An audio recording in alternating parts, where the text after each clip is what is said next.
should be better now, guys. Should be better over there. Jules, Matters, Tarpy, Karkin. Hello, good evening. Welcome in. Welcome in. Welcome in. Welcome in. All right. Yeah, it's much better. Hey. All right. Yeah, on a hype train already. 3 minutes on a level 1. Getting ready to start. Getting ready to start here in just what? Tarpy? What? Huh? What? She was just commenting that it's good to know that we're not muted. Oh no, you're not muted. Okay. All right. I'm muting you for a second while I start the show.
Star Trek Fleet Command's official podcast, and I'd like to welcome you in. Hello.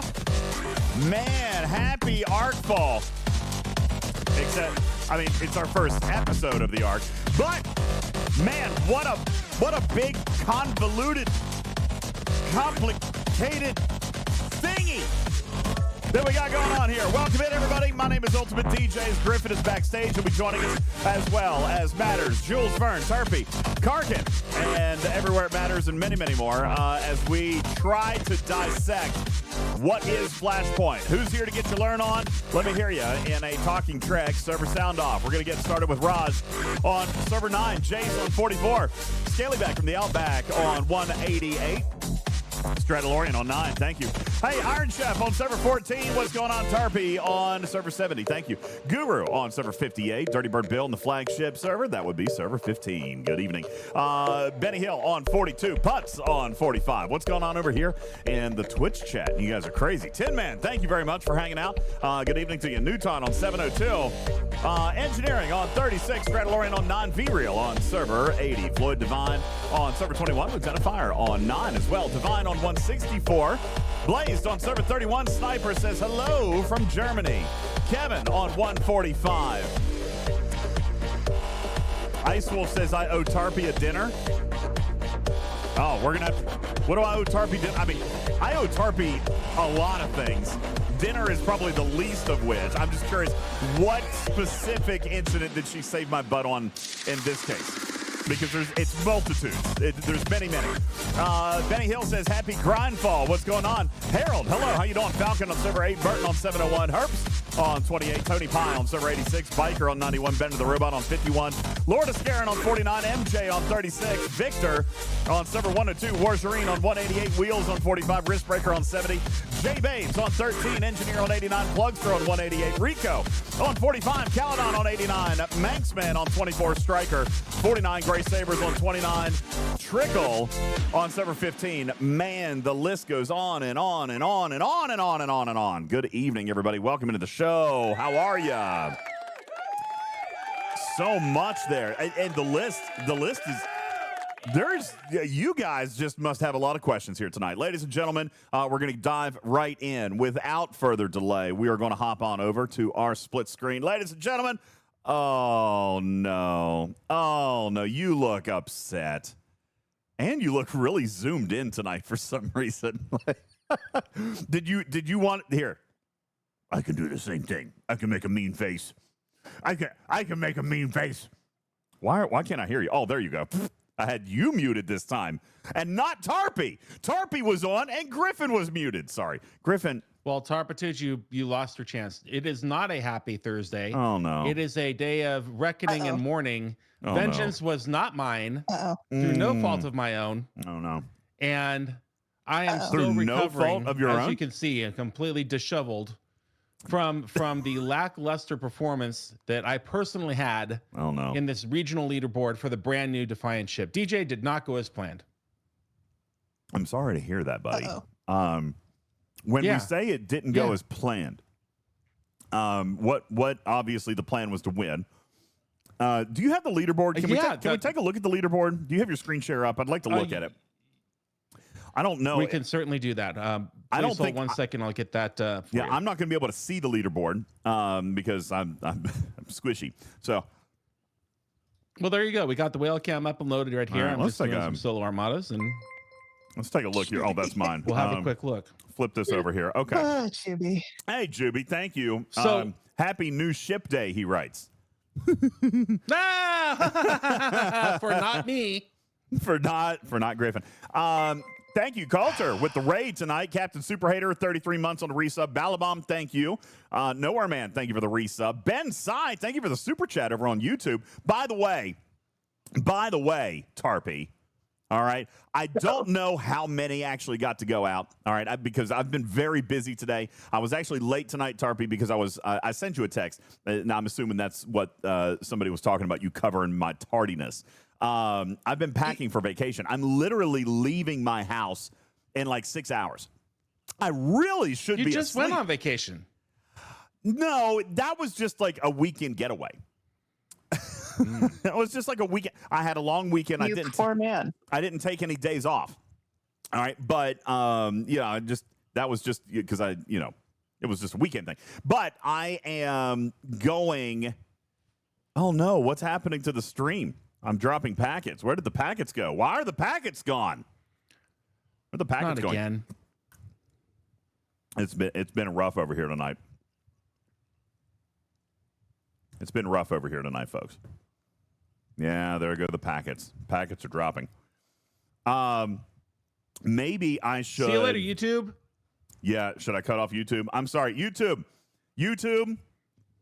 I'm sorry. I'm going to have to drop you. I hate that. But join us in Discord audio or join us in Twitch. But YouTube seems to be pooping itself tonight, so I'm going to have to shut it down. All right. I love you. Sorry for the world's shortest podcast. Bye. Okay. There goes YouTube. For now. Sorry. Love you, mean it. Meow for now, YouTube. Sorry about that, guys. No, I was worried about that. That was happening in the first part of the show. Yeah. And I re-rigged a couple of things. Yikes. You broke it. Oh. What is that doing? You broke it. No, it's Windows. You broke it. 2025-07 cumulative update for Windows 11 is ready to install. You know, I swear, don't do that. I'm obviously not, but that means it's downloading. How do I shut it off? Control-Alt-Delete. Defenestration. If that doesn't work, Do what? throw the computer out a window. No, I It's like the only this way computer. to fix I'm still dropping packets. What do I do? What do I do? What do I do? All right, I'm going to try something else. Stand by. Stand by. Don't go anywhere. Please don't go anywhere. I'm going to try something. Jesus. This might work, and it might destroy everything. But we're gonna give it a go. One or the other. We might go off the air all night and might fix it. Why are we still?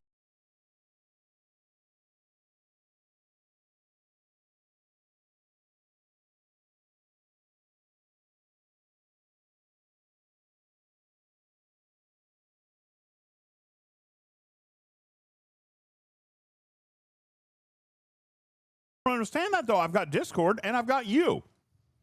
Oh, we're back. We're back. Oh, good. What a Hey, happy day. we're So back, anyways, everybody. that's what happened, everybody, and that's how the leaderboard went for me. I'm glad I could get that completely off my chest, and thank you all for listening.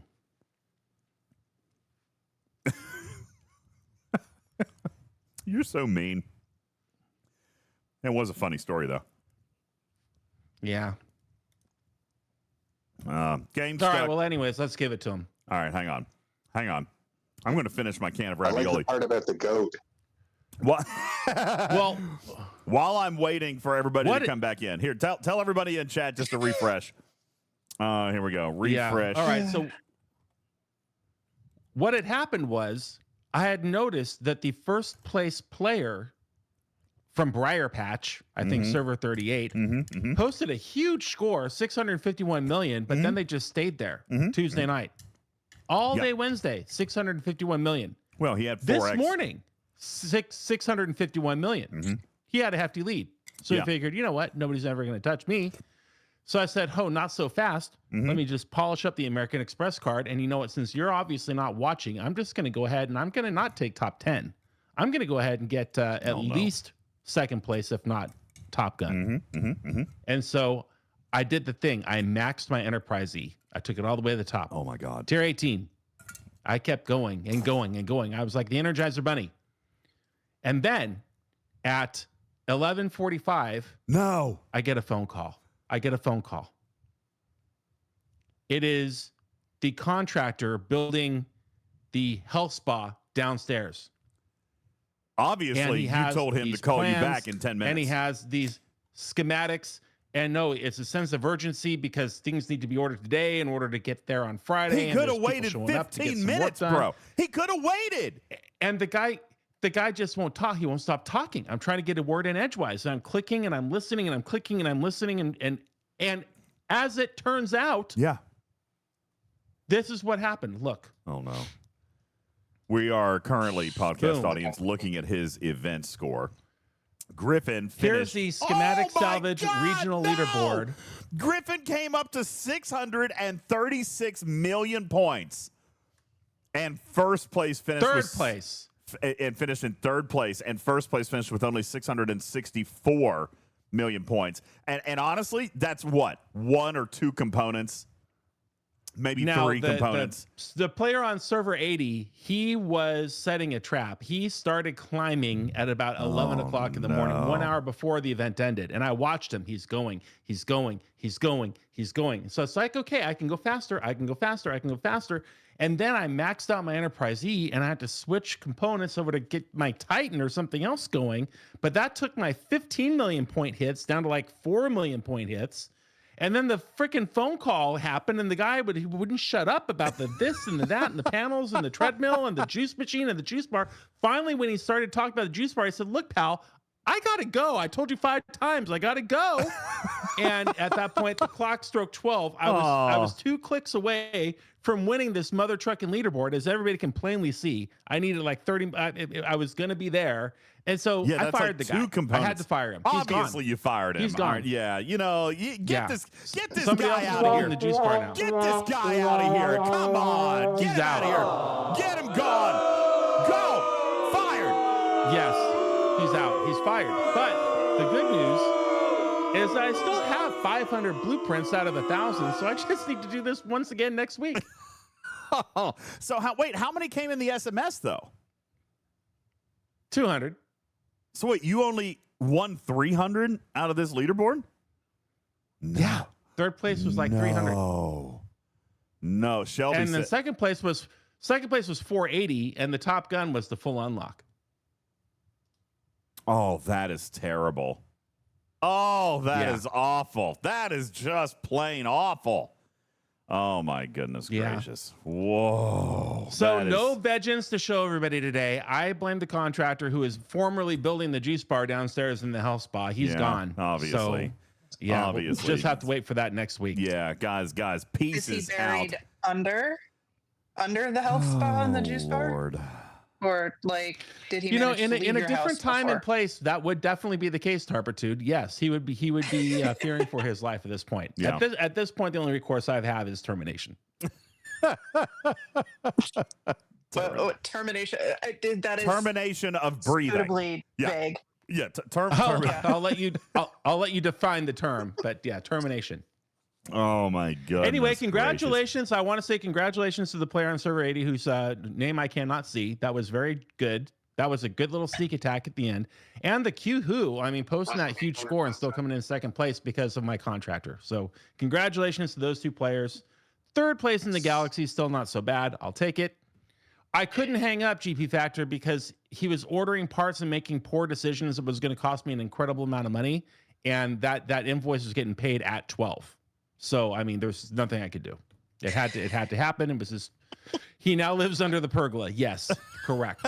With the roaches and the iguanas. That's terrible. Mad Mel says, could this conversation be any more whale? Well, I mean, obviously it was a big deal, right? This is the ISS jelly all over again. If you guys remember that first auction, it also went crazy. People wanted to have that exclusive new ship, the Jellyfish, which was the most powerful ship in the universe. Snack Attack says, wow, you guys actually had it a little bit easy. Top spot on ours was 1.2 billion points.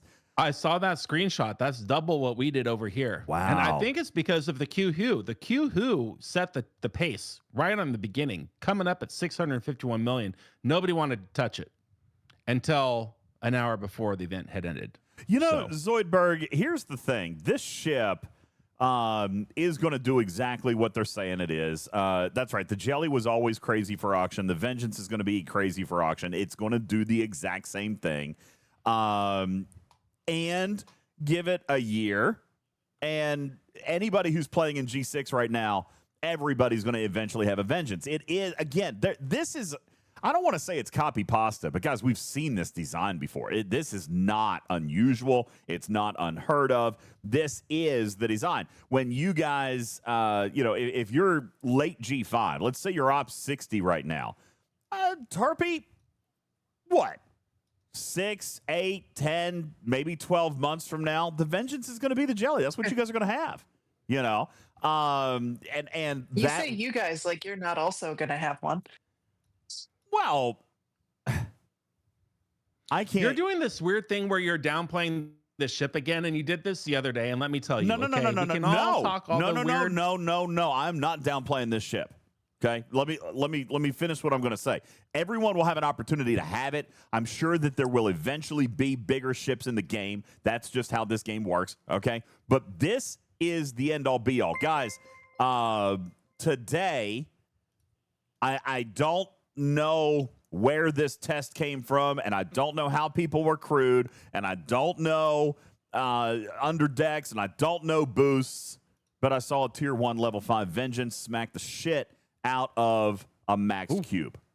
Okay, tier 1 level 5 spanked the crap. I mean, this is the epitome of power in this game. It's not nothing will take it out. Okay, this is going to be the BA. Trying to think of things that I can say that are mildly child appropriate. This is the big kahuna. All right, it's the big kahuna, and it's nothing. It's the GOAT. Nothing is going to beat it. Nothing that exists in this game in any way, shape, or form is going to beat it. All right. So that's it. Big bad mama jamma. That's it. Now it will. That's right, Ice Wolf. It'll be that way until it's not. Right. It'll be that way until the next thing comes out.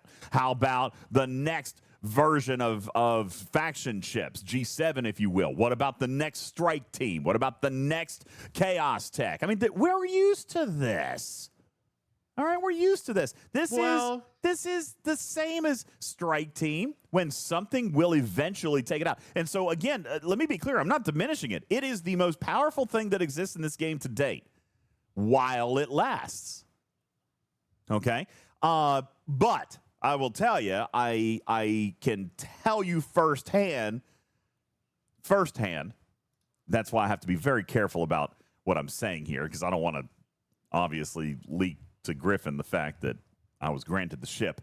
But no, you were not. That's neither here nor there. Absolutely not. In fact, I have it on good authority. I received a phone call from Scopely today because they were watching the stream on Tuesday. When you hypothesized how funny that would be. And they said, don't worry, Griffin. We see that you barely finished third place. We're actually chanting your name, Griffin, Griffin, with 10 minutes left to go. And don't worry, no matter what, we will never give Ultimate DJs this ship for free. And congratulations on your third place. And then they hung up. Pretty much that is entirely accurate. I did put in the request because why not? I was swiftly met with defeat and was actually told by multiple staffers that there were people were chanting his name. I think there might have been an office pool. I think there might have been an office pool as to who actually is going to end up winning this ship. So that. And that's why, obviously, I had to terminate the contract because you can't walk around with the, costing that kind of street cred. Yeah. Get out of here. Yeah. Yo-Yo Dude says used to doesn't equal support or are okay with. What are you referring to? How about you use your podium to put a little reason into Scopely Mind? Yeah, I don't do that here. No, I'm kidding. What are you referring to, Yo Dude? What are you wanting me to fight against? If it is the value of this ship, not a chance. All right. Again, this is normal. This was expected. All right. This is the transition ship. And while we are all absolutely mind-boggled at what some people spent on this ship, I am going to remind you this has all happened before. All right. And I think that it's a little odd for us to complain and or bash the price of a product when clearly people were willing to pay for it. You know what I'm saying? Like that. This is what was surprising to me. This product was either going to flop or massively succeed. I think they're pleased with what they're seeing. I mean, I can't imagine that if you look at the be. leaderboard, you can see what kind of participation there was. And that doesn't mean just solely that. It just means, it's spending our resources, our time, everything that was banked up. A lot of people went full boat, all in into getting what they can from the blueprints of this ship. Yeah. And based on what we see of its power, I have no reason to doubt that was a wise idea. Well, it is. Again, it's going to be the GOAT. All right. So, now when you talk about what it actually cost, there is that, and I want to be very, very cautious. It wasn't just people dropping packs on this auction. Most of your level 70 players have gargantuan banks. Gargantuan banks. That's the thing. There's nothing to spend stuff on, you guys, unless we're going to rebuild and remax ships that we already have. We're sitting on thousands upon tens of thousands of these resources, including ship parts. So, the currency is there. Finally, something to spend it on is a great thing. Yeah, and I would imagine that there were some things that people could go through and do. I do think that obviously the ship made some money, but I bet it's not as wild as a lot of you guys are thinking that it is. That being said, these guys knew what they were doing. All right, and when I say these guys, I mean the level 70 players who invested into this ship. They looked at it. They know Scopely's history. They know the history of this game, and they knew exactly what they were doing. All right, and those who have it, I've only spoken to one player. Who owns it. He has no regrets.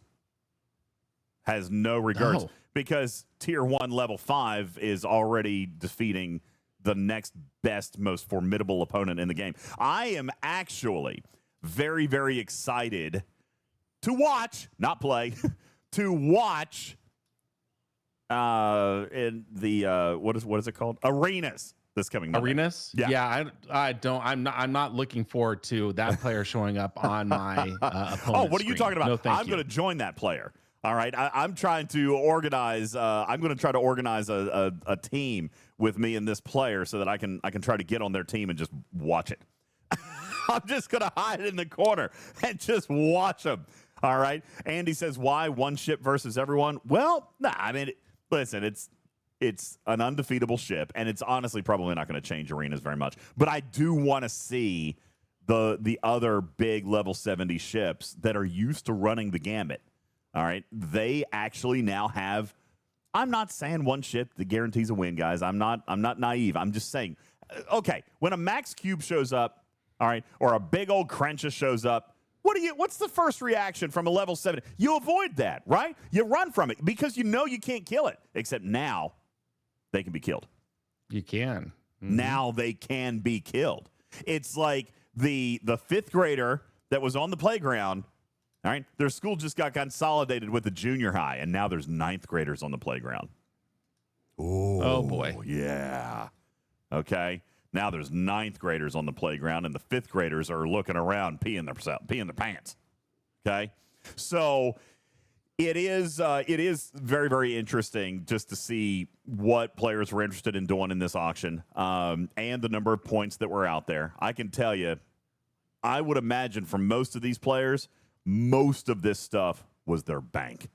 All right, most of this stuff was their bank. Very fun to do. I actually spent more money unlocking the feature this month, the building, than I did participating in the auction, getting second because of the bank. There's plenty more bank to go. Yeah, he also probably spent more money stocking his garage cooler with the refreshing, amazing taste of Ghost Energy Iced Tea Lemonade. All right, now available apparently in the southern states with absolutely no sugar.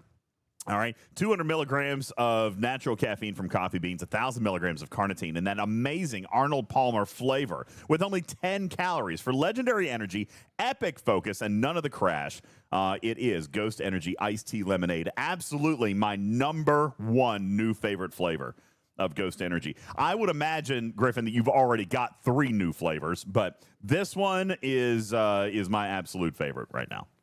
It is. No, it is definitely still at the top of my list. It is fantastic. It's a ready-to-drink energy beverage that combines the classic flavors of iced tea lemonade with a functional energy formula, just like you said, DJ, and there's nothing wrong with that, especially when you're grinding all day in this damn game. Each 16-ounce can contains 200 milligrams of natural caffeine from coffee beans, providing a smooth, sustained energy boost without the crash or rage quitting on people who are calling you for no reason. It's a sugar-free and has 0 artificial colors, making it a cleaner alternative to traditional energy drinks. Ghost also includes nootropics like Alpha GPC to help you keep your cool when you lose that regional leaderboard, and Neurofactor to help support focus and cognitive performance, as well as B vitamins for energy metabolism so you don't have a heart attack and explode when the clock strikes 12 and you're in 3rd place. There you go. With its refreshing taste and balanced formulation, Ghost Energy Iced Tea Lemonade is designed for anyone looking to stay energized, focused, and refreshed throughout the day as you cry into your towel because you don't have the new ship on day 1.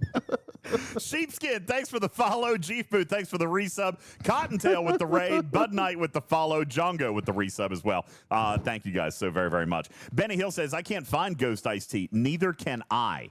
All right. I literally had to have my dear buddy here, all right, ship me a case.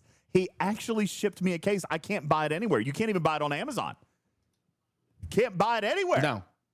All right. So shipped him a case, remember, I had him have one of his employees drive 13 hours round trip to pick it up from my house in exchange for their paper paycheck. It's so ridiculous. I didn't want to actually tell people that that's what happened. Okay. So I did get everybody paid, by the way. Everybody's got their paychecks. Everybody got their paychecks. That's such a good thing. Yes. Wonderful. Everybody got their stuff. Everything is great. Okay. That is. I would hate for this podcast to be used in as evidence in EDD hearings. Yeah, no, everybody got paid. It wasn't 2 weeks late. Okay, it was just a day or 2 or 4. Everything is fine. There was only 2 people who didn't get it even after I sent it. Okay, let me tell you about one. Their bank. Here we go. Their bank received it. All right, and then put it in the gentleman's account. So he started paying his bills. Then he woke up the next day and it was gone. It was removed from his account. And so I called our wire services team. They were like, well, we don't have a rejection, nothing like that. I called their wire services team, and they were like, oh, yeah, we had it. And then our fraud team removed it from his account because you didn't put Junior at the end of his last name. So I had the name, the address, the phone number, the account number, and the routing number, which all matched. But because I didn't put Junior on it, they took it back from him. DJs, I can't believe you couldn't type 2 more characters. Thank you. It's good. It might have not been his fault. Did this individual write Junior at the end of his name? Is this like John Junior Jr.? Exactly. No, it wasn't on his. I went back. I even talked to him. I'm like, yo, bro, your bank told me you're a junior. Like, I looked in the payroll system. There's no junior in here. We don't have any record of you being a junior. Even his driver's license doesn't have junior on it. I'm like, bro, how are you a junior on your bank account? But we've got no evidence that you're a junior.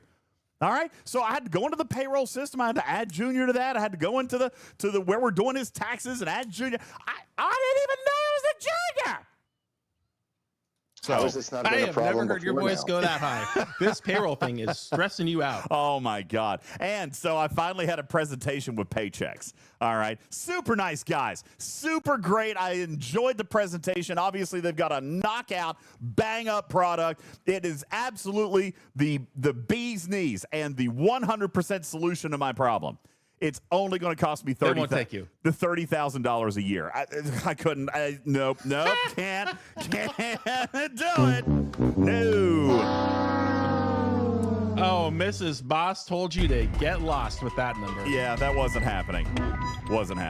So anyway, listen, we've got a lot to do tonight. Jules Verne is here. He's got a ton of information from the Talking Trek Laboratory. Let me first... before we do anything else, I have to congratulate one person. And for the record, I do not know how many of these went out. Ben Tsai, thank you for your 1,500 kitty bitties. You are a sweetheart. Thank you. And congratulations to Ben Tsai. Because Ben Tsai, and I don't know how many went out. I know we've been very, very busy over here, and I haven't even talked to Scopely in the last couple days. Like, honest to God, I haven't spoken to them about this arc. I haven't done anything since Tuesday. Honestly, I've been trying to get ready at work, to get ready to go out of town and go on vacation. I don't know anything that happened today. Did the Flashpoint stuff work? I have no idea. Haven't looked. Yeah, it all worked great. No problem. I haven't been in the game at all. So we're gonna talk. Jules is gonna tell me whether it was a massive failure or a massive success. We're gonna talk about that tonight. However, what I do know is that I was notified that Ben Tsai has been officially accepted, right? Is this true, Ben Tsai? I saw your note a little bit ago. Again, I don't know. I don't have that information. You're telling me. Is that true, Ben Tsai? Because I'm getting ready to make a big deal out of it. Daystra says, wait. Wait, what? Oh. I don't know. I don't know. Ben Tsai said. This is easy. Just do it like they do on the news. Just say allegedly first. Okay. Ben Tsai allegedly has been accepted into the new content creator program here at STFC. Congratulations to you. Wait, what's the YouTube creator program? I've never heard of the YouTube creator program. What's the YouTube creator program, Ben Tsai? Does that mean you got to 1,000 followers and you're being monetized now, or are you in the STFC program? You got to be clear here, okay? Be very, very clear about what it is that you're celebrating. Because now I'm going to have to make the YouTube videos again and smash him. Oh, man. I was going to be very, very proud of you, and I was going to celebrate with you tonight. But now you're making me question my words.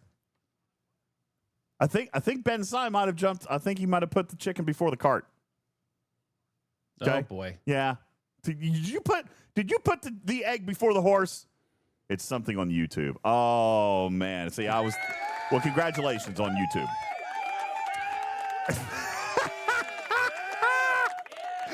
Sorry, Ice Wolf. I was just effing with you and Tarpy and Daystros and the other 55 people that applied. I was just messing with you a little bit. Ben Tsai and I we were having a little bit of gaming, a little bit of game fun, just kind of messing with you guys a little bit, psychological. All right, well, I take it all back, Ben Tsai.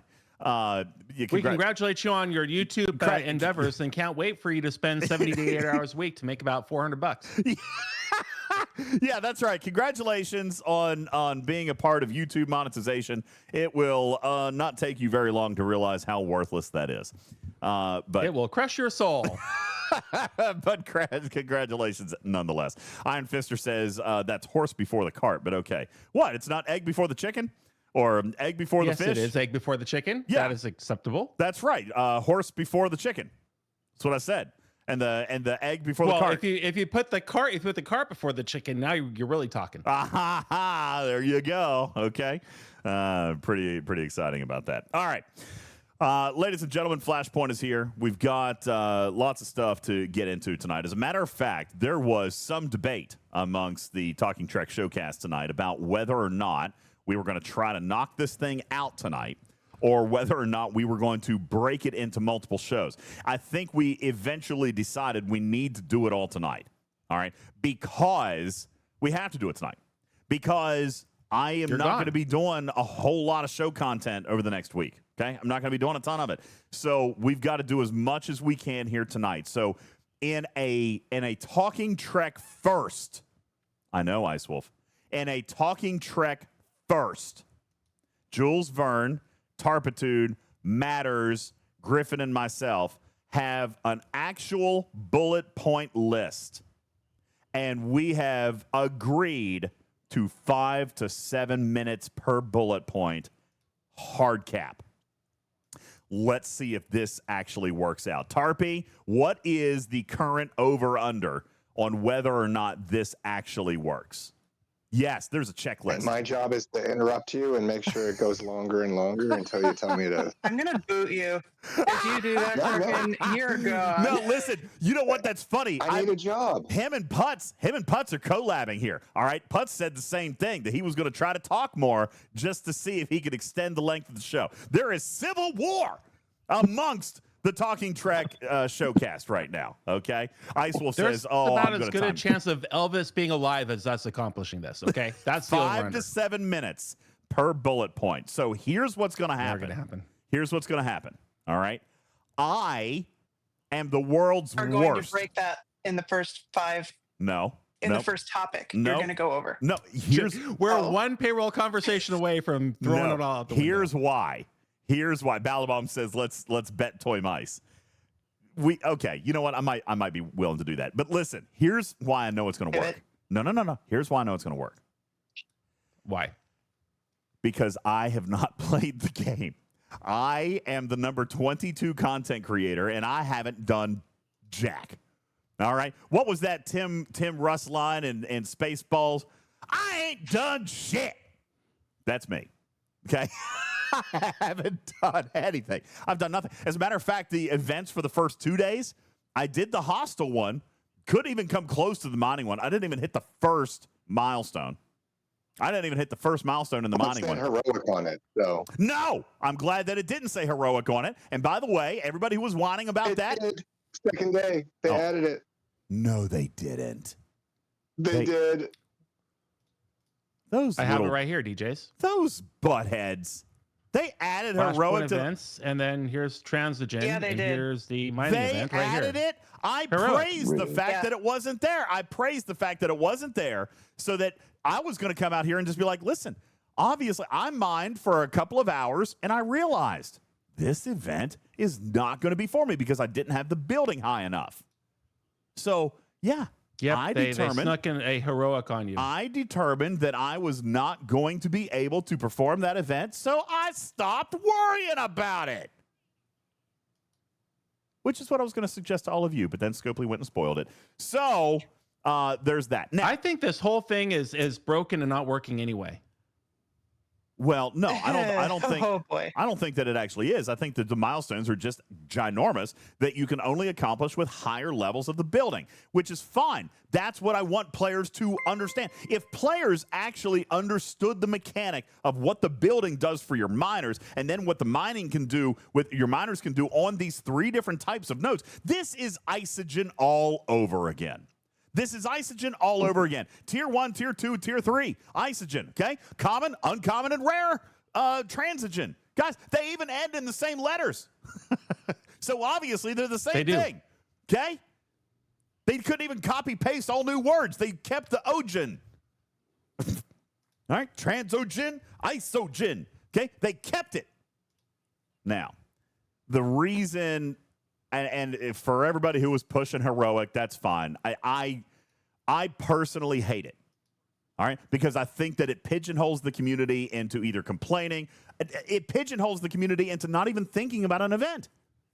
And I think that's bad. I think you could have taught people more about this loop by leaving heroic off there and letting people experiment with how much they were going to be able to mine and how many points they were going to be able to get, how quickly, and how could they mine more and how could they mine faster, and which one was better, common, uncommon, or rare, all right, based on the level of building. That's what I wanted people to do. I wanted people to be able to do that. And you take that away when you label something heroic. Objection, Your Honor. This tangent, this filibuster is not on our bullet point. That is correct. Tarpy, this is not on the 5 to 7 minutes. It was my editorial. Now, here's why I get it. Wait. Did I not just call that? No, here's why. Did I not just say that you were going to break it before we even started? I am getting my stuff out of the way. I'm getting my stuff out of the way. All right? Because here's why. Yeah. I preface that by saying I really haven't played much. Okay? I haven't done much. I have not logged into the game today. It's been very busy. I haven't. And I'm sorry for that. As a content creator, that is terrible. For me to admit that, it's even more terrible for me to come out and tell you I'm not prepared. What I am going to tell you. I have played all day. I am prepared, and I want to know where my Gold Rush event and my Hurok Chapter 1 milestones are, Tarpitude. Well, that's what I was going to say. Working. We have an amazing team. Tarpy, Jules, Griffin, Matters are all ready to break this down. And they have come up with these following bullet points. So, Tarpy and Jules, here's what I'm going to do. At this point, I have to shut up. I don't have any commentary. I don't have any education. I know nothing. I will click where you want me to click. I will show what you want me to show. I will drive for you. But I am sitting this one out. So, ladies and gentlemen, 5 to 7 minutes. Who gets the first bullet point, which is the Transogen loop, mining and hostels? Is this a Jules Verne topic? Ladies and gentlemen, Jules Verne is on the stage. Yet again. Welcome, Jules Verne. There is, thank you. There is a couple of screenshots, which I think are going to be helpful to put into the graphics room at this point. I know that some of them have been shared around, but we can go ahead and re-put these in the graphics room. The first one is going to be the system view, system map. Okay, you got it. And then Tarpy has already shared the link in the graphics room for those that are listening in the podcast audience, so you can go ahead and follow along in real life. System map is showing you the Transogen systems, the mining nodes that are available, and the auto attack hostiles that will come and hit you the minute you enter those systems. Now, here is the quick and dirty. Essentially, you have 5 different resources you must gain. 3 of which are 3 different types of mining resource: common, uncommon, and rare Transogen. And then there's also going to be 2 different types of resource that are going to come from the auto-attacking hostiles. These are canisters. Very similar to this silent level system. They will be dedicated to your generation. So if you are a G4 player, you must be getting hit by hostiles that are in the level 40 to 50 system. And so on and so forth for all generations. However, the mining can take place in any system. So you can mine common in G3, you can mine rare in G6. It doesn't matter what ops you are, as long as your ship can reach there with the warp range that's required. That gives you a little bit more space to kind of spread out, not crowd up too many systems. That being said, the higher you go, not only do you have a higher base node speed, but you also have a higher hazard to attack, or that will start to eat away at your hull the minute you enter that system. Quick and dirty 1 minute session on hazards. 20% hazard is going to eat away at your hull. I think it's some percentage every 5 seconds. Usually 1% every 5 seconds for full hazard damage. But essentially what this means is if you have 20% hazard damage coming at you and you have no resistance, you will survive in the system for 41 minutes, 40 seconds before your ship goes kaboom. As long as you are not getting hit or getting damaged by players or hostiles. So that means your miners going out there are only going to last 40 minutes. Maximize what you are hitting, maximize where you're going, maximize how many miners you're sending out for the resources you need to get the most in that space. The best mining bonus is the building itself, the Transogen Forge. Build that. You can get that up to level 5 or level 7 on day 1. That gives you over 2,000% mining bonus on the simplest of resources. That's going to be a huge help to you and start get you that resource that you need. The auto attackers, you've got 2 types: transports and runners. transports and runners are going to be in two different systems. They're going to give you two different resources, both uncommon and rare of the containment module things. Those are going to be fed into two different bundles. So you want to be able to hit or get hit by both of those. And most of this is in the chest. So if you're thinking about what crew to send out, well, reminder, you're only going to be there for 40 minutes before you die if you're not taking a lot of damage from the hostiles itself. So I would not worry about loot crews. I would worry about targeting which system is going to have the loot type that you have and is going to, what crew is going to make you survive for the longest amount of time. Last thing I'll say while we're looking at the system map, there is token systems, and these token systems have super nodes, but they have the same auto-attacking hostiles, no bonuses there. But they also have no hazard damage, so you could sit there forever and max your cargo. How do you get the tokens? From upgrading the building, you've got one-time claims, don't know exactly when, roughly 2 per 10 levels. There is no drip at this time. Okay, that is the loop. Any questions? That was under 5 minutes. That was amazing. Yeah. See? We got one. There's one down. On the chart. Next. All right, let's see. Our next one. Loop outputs. Yep. And really, Well, before you start the next 5 minutes, I did just want to, damn it! No. I just wanted to point out, Jules must have missed the notice today that moved the 5-second count to a 20-second he count didn't. and reduced the damage from a... Nope. I'm going to stop you right there, Karkin, before you confuse anybody else. Scopely should never have said what they said, okay? Because it changes nothing. It changes absolutely nothing. The calculation that the damage is the same, just when the tick happens, it's extended. They changed because I think that was interfering nothing. with stuff, like warping and stuff. Oh my God, Karkin, I'm gonna. It didn't change the total amount of time that you survived in the system. It's 41 minutes, 40 seconds, regardless. One thing that I will say in Karkin's favor is every time that you are in battle, so those like 5 to 6 seconds that you're actively in battle, you actually don't gain hazard damage. It basically pauses the timer. So the more battle that you engage in, actually the longer you'll last in the system, but also the more hull damage you're taking from those battles. So it doesn't really matter. It's not really changing anything. Yeah. It won't let you die faster either. All right, Andy. I have the refinery up on the screen. Here we go. All right, well, DJ, hang on. All right, we're gonna address the stuff in chat. The amount of damage doesn't change, Andy. You're not dying any faster. Okay. What they're doing is they're trying to reduce server lag. Instead of you taking 1% every 5 seconds, you're taking 4% every 20 seconds. It's the exact same amount of damage. They're just reducing the number of server ticks to try to reduce lag. That is it. It's not changing your survivability. Jules is exactly right. It is still precisely 41 minutes and some odd seconds. It is the exact same rate of damage that you're taking. They're just reducing the time or the ticks. Instead of 5 seconds, it's a 20-second tick. Okay, that's it. Cool. All right. Next bullet point, as we mentioned just a second ago, quick and dirty Refinery bundles.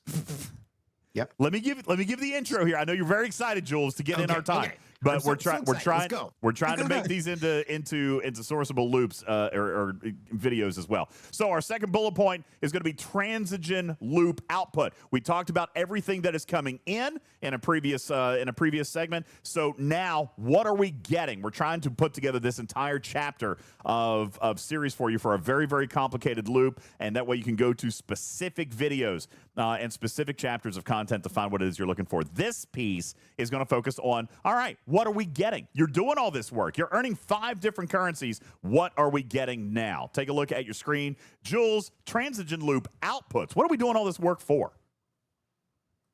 Okay, you have 5 different currencies, and we'll break down what each one is actually giving you. Your raw common Transogen, when refined, gives you the refined common, which is only spent on the building upgrade. Additionally, in this chest, you're going to get forged dust. That forged dust is what you're going to use to unlock a prime, not really prime, it's a research, I shouldn't say prime, Wrong phrase. It's a research in the star path tree that allows you to get bonuses when you upgrade your building to certain levels. So essentially this unlocks the building upgrade bonuses that we've gotten from other buildings before. Has nothing to do with the tokens. It's this whole new bundle that gives you a bunch of refined stuff. It's great. We'll talk about it later. You want to get that forge dust. You want to unlock that research node. And then what you can do with the extra forge dust is unlock FKR jump drives. We'll talk about that in a minute. The common actual refined stuff you will spend on the building upgrade bundle. That's what's good there. The uncommon and rare bundles only give you uncommon and rare refined. That's fine. You're going to use that stuff for later. So you still want to get all three. Now you have the Transogen canister. The canister is the uncommon loop from the transport hostiles.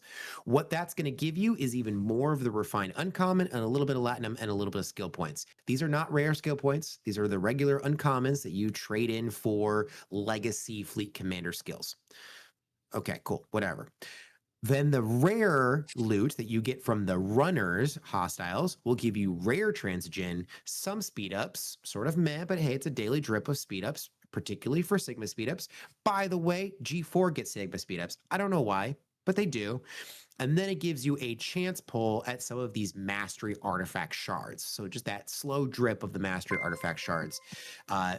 What the rare Transogen and the uncommon Transogen are going to give you, and the common for a little bit, is going to be what the actual output charts are going to be. And I think it's going to be better to look at the charts because they're a little condensed. These bundles in the game get really convoluted and deep. So if you don't mind, DJs, bringing up one of the screenshots that I gave you with the loop outputs. Great. So we have artifact sourcing. This sources over 70% of all of the artifacts in the game. That's huge. Almost all of the legacy artifacts, there is several that are missing, but there is almost all of the legacy artifacts in here and several of the new ones. So your common Transogen bundle will give you some of the oldest artifacts in the game. Really helpful if artifacts and formation armadas, the original formation armadas, haven't been a priority for you, Griffin. And then the uncommon Transogen bundle we'll give you some even better ones, including some of the temporal artifacts. Okay. Additionally, all three rarities will give you some consumables. So let's quickly talk about these consumables. You've got three different types of consumables. Specialty ship part efficiency. Here's the list of all of the ships that are included. Some cool new ones that we only see efficiencies for in primes are the Borg Cube and NSCA. And Eviscerator. These ones are really popular right now. Some of the other, some of the people, even high spenders, don't have these ships maxed. So these consumables, 12 hours long, can give you 50% or more, 25% for your NSCA protector, but 50% for your Eviscerator, 50% for your Borg Cube. That's a huge bonus when there's literally no other bonuses in the game. The next set of consumables are your specialty ship researches. Those are tied to the specialty ship. Their whole research trees, essentially, they're going to tie to the currency of those research trees. So in the outlaw, you're looking at those outlaw credits, essentially, is what those are going to affect. And then the big one I want to point out is actually the research speed one in there is great, particularly for G6. 800% research speed. There is no consumable out there that's going to match that. You can run all of the consumables that currently exist and not match 800% research speed. And by the way, this is its own exocomp slot. So you can run this on top of running all of the other exocomps that give you research speed. This is a huge thing, particularly if you're worried about Sigma speedups in G6, or if you are, doing a huge blitz on research. And if you're G5, you don't have a lot of speedups left. That is still going to be huge for you. The last set is the combat buffs. This is FKR reputation, isolated damage, and isolated defense. Now, right now, these are looking like they're lasting around 2 hours. Perfect for a set of arenas if you want to use your isolated damage there. Perfect for, grinding out some rep if you want to use your reputation there. And these also scale by generation. So those are your consumables. You'll be spending all three types of refined isogen or transogen on those. Then I did want to point, if you kind of scroll a little bit to the right, is the FKR jump drive. This is going to be for all rare and epic faction warships. So all the way down from the G3 epics, all the way up to the G6 rares and epics, you'll be able to use that Forged Dust to unlock a jump drive. And the best part of these jump drives, the juice that they use, mycelium. We've all got banks and banks of mycelium, which has only been used for your disco before, but now 500 mycelium, you can jump your best warship out to wherever you need it to go. So this is a great use, a great quality of life improvement. It uses Forged Dust, which you will get from the common Transogen bundle. Any questions? For those of you in the chat who are saying that you are almost out of mycelium, do keep in mind that there is a very, very affordable, very, very inexpensive, very, very high payout bundle called the Elite Mycelium bundle in every event store. It's been there for years. All right. So if you are running low, you can go in. I think, if I'm not mistaken, it's like 120,000 loot, but it pays you 500 or 600,000 mycelium. It's really, really a good payout.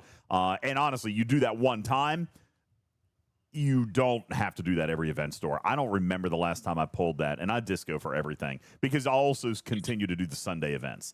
So anyway, that is a very, very nice bulk source of mycelium if you're looking for that. Guys, that is the quick and dirty on what we're earning here, the Transogen loop output. In a later video, we're going to dive into one of these specific outputs a little bit more in depth. How many different artifacts are available, how many new artifacts are available, and what is artifact mastery. That comes up in a later segment, so stick around for that. Thank you, Jules.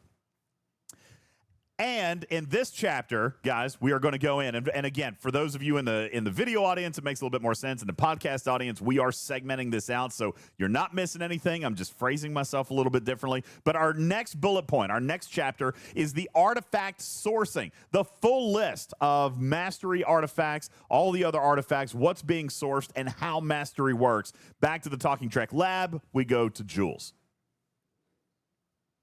Great. So if you want to actually go, I did not make a screenshot for this, but in the tab labeled New Artifacts Work in Progress, here's a quick breakdown of what the new artifacts are actually doing for us, including the top 4, which are going to be our mastery. So here's a quick and dirty what the mastery actually means. What this means is that we're going to require, as an additional prerequisite to the typical artifact gallery prerequisites, it's going to require a certain number of max artifacts. Now, we've seen this before with officer shards being used for research prerequisites. We're going to see the same thing as you start to level up these artifacts. So looking at Pike's Sextant and Spock's Ritual Gong, those two are going to require 40 level 20 artifacts. What artifacts can you get to level 20? Well, that is your regular and your isolatic. So these are your legacy artifacts, the ones that have been in the game since the beginning of the artifacts release. The regular, and then the isolacs were introduced later. Now, there is only a total of 44 of those artifacts. So getting up to 40 is going to require quite a bit. 90% of those artifacts need to be maxed, including all of the remnants levels as well, from level 16 to 20. Ancient Vulcan Scroll and Mbenga Storybook are going to require 75 level 12s. Now, this is going to include all of your regular and isolatic, but it's also going to include maxing quite a bit of your temporal artifacts. If we include all artifacts that have been released in this game prior to this month, there is 81 artifacts. So again, has a very high bar to get to level 12 on all of those existing artifacts.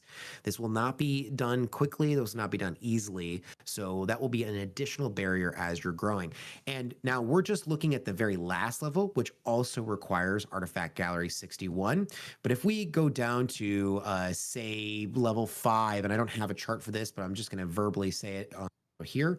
If you go down to level 5, it requires Artifact Gallery 40 and 10 of those artifacts to be maxed. 10 of those level 20 artifacts to be maxed. And going up to, say, traditionally level 8 and 9 is when it would switch to temporal remnants. We're not actually going to do that because these continue to use their same shards. Level 8 requires artifact gallery level 51 and 20 of those artifacts to be maxed. So you can see it's scaling up as it is going to be leveled. Those are the mastery artifacts. They give you weapon damage, isolate damage, PvP apex barrier, and ISO defense. The rest of the artifacts that are being released this month are all typical temporal artifacts. However, their shards will not be sourced through temporal disruptor exchanges, nor will their last levels be through temporal remnants. So these ones will have to be sourced drip by drip. And right now, not all of these are sourced through the Transogen loop. We are going to be looking for sourcing for some of them through future content releases.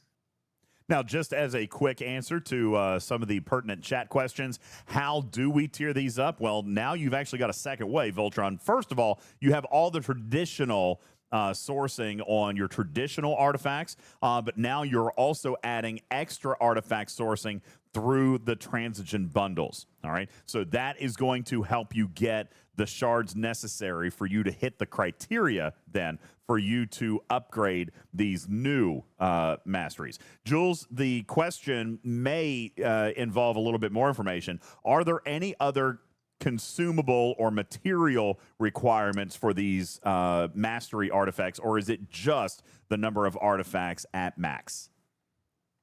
Just the number of artifacts at max and artifact gallery as it pertains. And we'll have a chart coming out soon for that.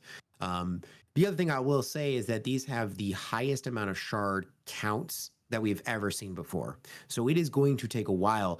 But if you look into your actual bundle in your refinery and you scroll all the way to artifacts rare, scroll all the way to the very end, you will see the mastery, all 4 masteries are going to be available free to play drip right now. And in those, you don't get 1 shard per chest like every other artifact. You are actually going to get yes, artifacts rare. You're actually going to get 16 shards per chest, meaning that you can get 32 shards every single day for one of these master or all of these master artifacts. So it's highly valuable. You're getting a huge amount per day as long as you can keep up that rare, refined Transogen income. So it's going to be at the very end of this. Yeah, there you go. So you get the very end. Yep. So 16 per bundle. So 2 chest pull is going to give you 32 per day. That's going to get you quite far in upgrading these as compared to the other artifacts in this bundle. Do we know if these artifacts are going to benefit from the same style of artifact efficiency provided by fleet commanders? Yes. Awesome. And guys, that is a quick and dirty look at the artifact piece of this, which, Jules, when you're looking at everything that it's got here, I would imagine that artifact sourcing and the artifact mastery is a huge piece of the actual payout and a nice step in the direction towards kind of ending or closing the previous sourcing loops for some of the older artifacts, kind of getting people topped off and finishing those. And probably now providing some players a little bit of insight into why the DTI gate here a couple of months ago was such a big deal with the new mastery artifacts. That is the artifact sourcing, the new explanation of all of them, including mastery artifacts, and more deep dive from the Talking Trek Laboratory. Thank you again to Jules.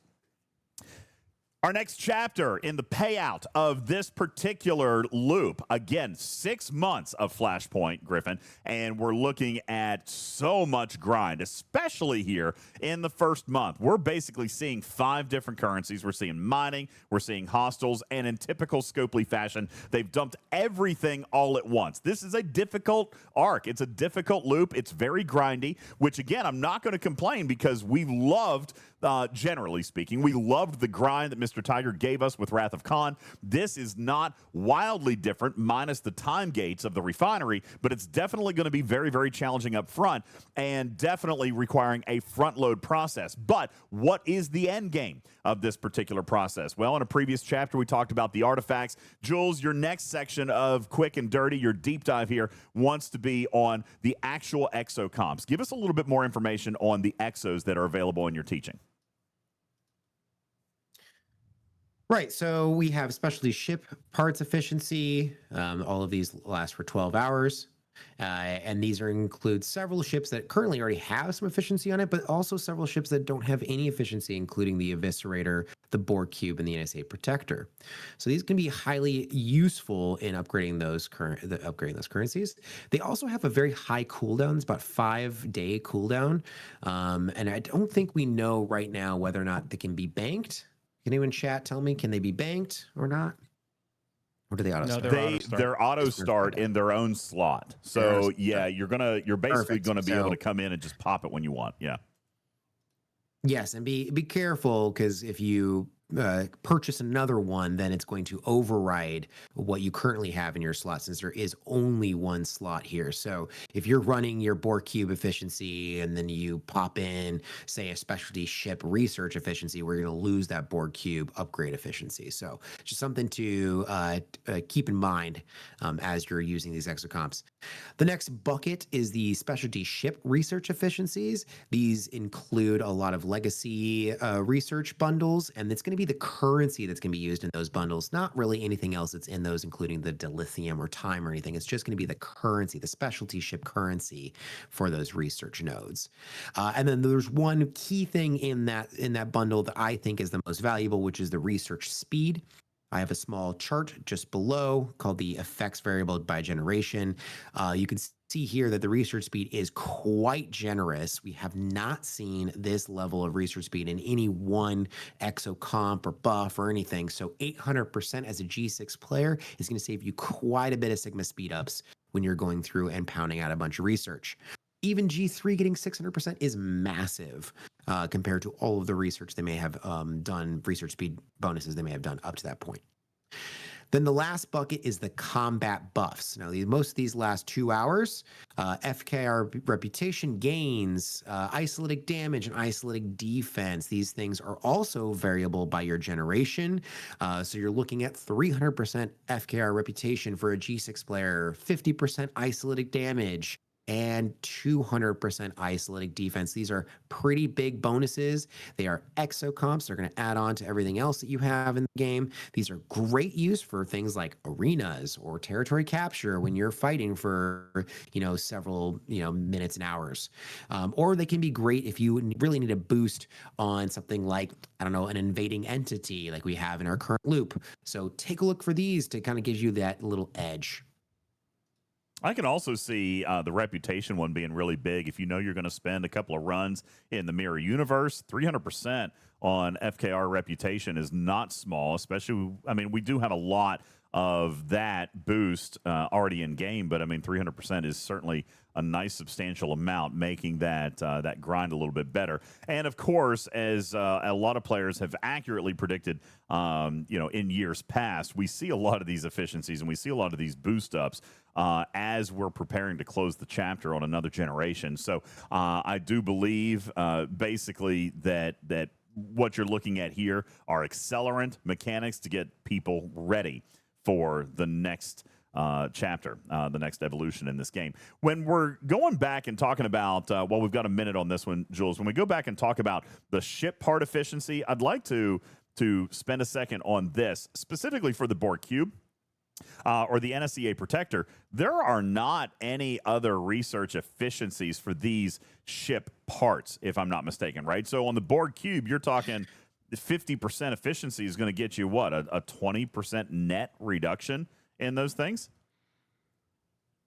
I can demonstrate 33% reduction, but there is already a prime Borg Cube upgrade efficiency, okay, which uses temporal particles, which is available for that bundle that came out for $50. Choose your prime. So that does exist for people who spend money and buy packs, but this 50% is great for players who are free to play, who are trying to upgrade their cube, who are struggling with the parts, or don't want to deal with the refinery and the grind that it takes to keep that refinery going. This is going to help them get there a little bit faster. So there is that, and I think the NSA Protector does have a up to 30% efficiency, if I'm not mistaken, as another prime, multi-level prime. So there is some researches, or there's some efficiencies that do exist for a chunk of change, but these ones are free. Well, and I don't think I have either of those primes, and the protector is so painfully slow. So it's really, really nice to see. I really kind of wish that number had been 50% because that ship is so slow. That's a rough one, man, that protector. I don't know where you guys are sitting on that thing, but the protector I could definitely use, and I probably will use this for some bulk upgrading, and therefore kind of allowing me to get more bang for my buck. Is this the right thing that I want to use, for example, in a Wandering Warrior event or a ship parts leaderboard? No, probably not, because I'm going to spend less of them, but it's still going to give me longer yardage, more upgrade potential for the same number of parts, and I think that these exos are actually pretty daggone good, especially with the researches one as well. The research, if I'm not mistaken, Jules, is not specific to a specialty ship research in that regard. It is any and all research with the specific research speed, right? Yeah. That's correct. It's just general research speed. I do want to make two last points. More to actually point out, if you have one active and you purchase another one, it actually banks it. It does not override it. So that could be a little trick. If you wanted to bank a few of these, you theoretically could bank something by, purchasing something that you can burn, like, I don't know, maybe outlaw ship research efficiency if you got banks and banks of common, and then you can purchase one that you want to bank for later. So there is a possibility of doing that if you needed to. And then the last thing I'll point out is there is a noticeable lack of other specialty ships. So hint, hint, there may be more that gets released in the future. So if you're looking at another ship that is really difficult to upgrade, maybe wait, I don't know, month or two, see if another EXO comes out, if that's something that you can do.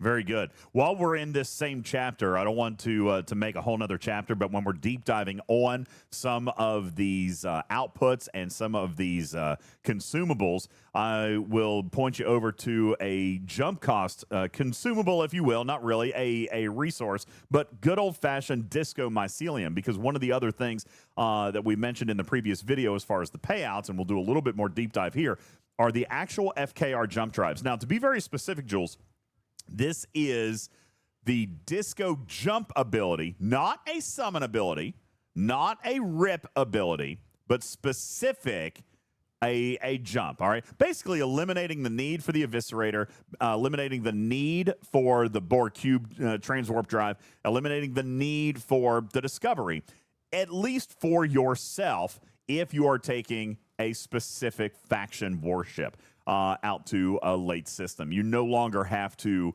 disco this thing out unless you are needing extra warp range, right? You are still limited to the warp range that's on the ship. It now just allows you to instantly take that ship. Is this considered a quality of life update, especially now that Disco Prime has been out? Is this a quality of life update, and does it meet the bar for quality of life since it is basically unlockable for free? And what kind of time frame are we looking to use on or looking at to unlock one of these jewels? How much Forge Dust is 6,000 Forge Dust? It's quite a bit. I mean, the common refinery is only dropping a 20% chance at any one of those numbers. So it's going to be quite a bit of time. I think when I was calculating how much time it would take me to unlock, say, a G5 ship, it was going to be a few months or more. So I think that what we're looking at here is take quite a bit to unlock these. But when we do, it's a great use. And we actually have, if we do have a person on our panel here on screen, Griffin, if you don't mind busting out a ship so you can see what it actually looks like in real life to actually use one of these jump drives. I think the benefit of this is that it's definitely a quality of life improvement, because as you can see here, I have 68 and 70 systems to get to. And on my Enterprise E, I can simply select my course and jump, and I'm immediately there. And it looks the exact same. For those of you in the podcast audience, it literally looks the exact same as the disco interface. When you click on warp, it comes up with the box that either will let you warp or instant jump. Exactly the same as the cube as well. Exactly the same as the eviscerator, so to speak. So again, you just have that instant jump ability, and now saving you a step, saving you a couple of clicks, whereas you would have used a disco before. Now you can just take the ship out there, which is really going to be nice. Not only that, you can saver. return home the same exact way. Just hit the jump back, and bam, you're right back home. Right. And that'll save you a number of clicks and some time. And that's right, Countaville. It is using the Disco Mycelium. It's using the jump juice. All right. Very good there. And crazy enough, a couple of things to note with that. A couple of things to note is that while it does use mycelium, which is the same as the Disco, you don't get about the efficiencies that you may get from Paul Stamets or Kolber on this, because those are specific to the Discovery. So 500 mycelium is what you're going to spend on this ship. And Mimi points out that it is a great quality of life improvement for people who would use those faction ships as their main driver. If you're still using the Cube as your main driver, then this may not be as enticing for you right now. But as we have demonstrated, there will eventually be reasons to use larger ships, and there will eventually be larger ships than the Cube. So we should also point out that it is cheaper than using summoning as well, even with the efficiencies provided by Kolber and Stamets. It is still cheaper. It's a flat 500 to go, and with all the efficiencies, a summon from the Disco is going to be about 730. So it's still going to save you a couple hundred mycelium there, a flat 500, and you don't have to jump the Disco and then summon, which would end up spending about 1,000 jump juice. This is going to be about 500, less than or right at about half the cost. Sniper points out accurately, the Selkie, not a faction miner, so it's not going to work, but you do have the miners in here, right? I do believe are the faction miners. The miners are coming through the Syndicate. These are only the faction warships progression for now. Okay, no faction miners. Yeah. No faction miners through this bundle. However, faction miners are theoretically coming through Syndicate progression, which we can talk about a little bit later. But Syndicate progression will unlock the faction miner jump drives. We do not know if there's an additional cost or if just getting to that Syndicate level will actually unlock those. All right, we'll jump into that in a later chapter. That is a deep dive into your Exos and your FKR jump drives that are available in the payouts of this entire Transogen loop for Flashpoint. We appreciate Jules and the Talking Trek Laboratory for gathering the data, doing the testing, and of course, appreciate all of that. In our next chapter, we're going to dive into the Transogen Forge and what it does, plus the bonus claims and how much that's paying as you progress this thing up, how quickly it is going to progress, and where you're earning those materials through daily drips and refines. That'll come up in our next chapter with Jules Verne in the Talking Trek Laboratory. As we get into this piece of the Quick and Dirty, more on the Transogen Forge. Again, giving you a chapter-by-chapter, deep dive breakdown into everything that Flashpoint has to offer. Let's jump in now to Jules Verne in the Talking Trek Laboratory about the Transogen Forge, this brand new building that has a number of buffs and might not be quite so obvious, Jules, but is absolutely key to being successful in at least 60% of this Flashpoint series. Jules Verne from the Talking Trek Laboratory, tell us a little bit about the Transogen Forge. Transogen Forge is your new building that you can build at Ops 30.